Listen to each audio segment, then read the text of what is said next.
আহিবলে বাকি এক্সপ্লেইন কৰি দিলে ইয়াত বহুৱাৰ ব্যৱস্থাটো কৰি আৰু মানুহটো বেছি নাহে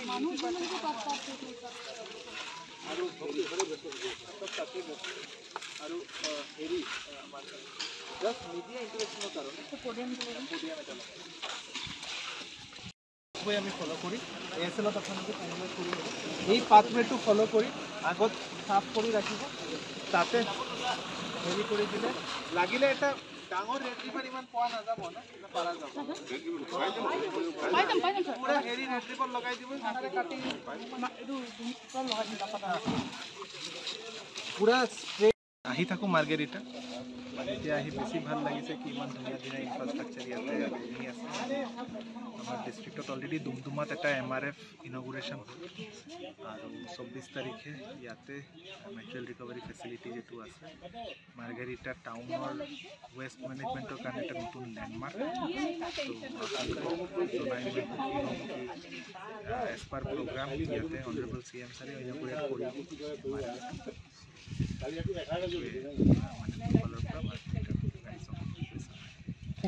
হয় মাৰ্ঘেৰিটা পৌৰসভা অন্তৰ্গত আমাৰ ইয়াত যিবিলাক ডেইলি আমাৰ যিবিলাক আৱৰ্জনা ওলায় ঘৰৰ পৰা আৰু কমাৰ্চিয়েল কমপ্লেক্সৰ পৰা সেইখিনি ইয়াতে পৰি দম হৈ আছিলে আপোনালোকে জানে যে যোৱা 2022 চনত আমি এই মাটিটো ৰিক্লেইম কৰিবৰ কাৰণে আমি এটা প্ৰচেছ কৰিছিলোঁ যে ডাম্প ছাইট ৰিহেবিলিটেশ্যন প্ৰগ্ৰাম এটা লৈছিলোঁ সেইটো সময়তো আমি ইনগুৰেশ্যনত ইয়াত পুৰা এটা পাহাৰ আছিলে জাবৰৰ সেই গোটেই জাবৰখিনি আমি প্ৰচেছ কৰি পেলাই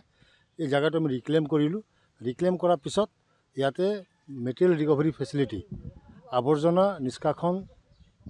প্ৰকল্প লগতে আৱৰ্জনাৰ পৰা পচন সাৰ প্ৰস্তুত কৰা যিটো প্ৰকল্প সেই দুটা প্ৰকল্প ইয়াত আমি স্থাপন কৰিলোঁ আৰু সেই স্থাপন কৰাৰ পিছত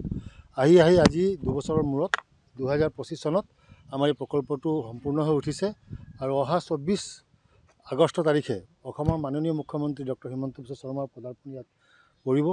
আৰু তেওঁৰ কৰকমলেৰে এই প্ৰকল্পটো শুভ উদ্বোধন হ'ব আৰু ৰাইজৰ কাৰণে উৎসৰ্গা কৰি দিব তাৰপিছত মাৰ্ঘেৰিটা নগৰত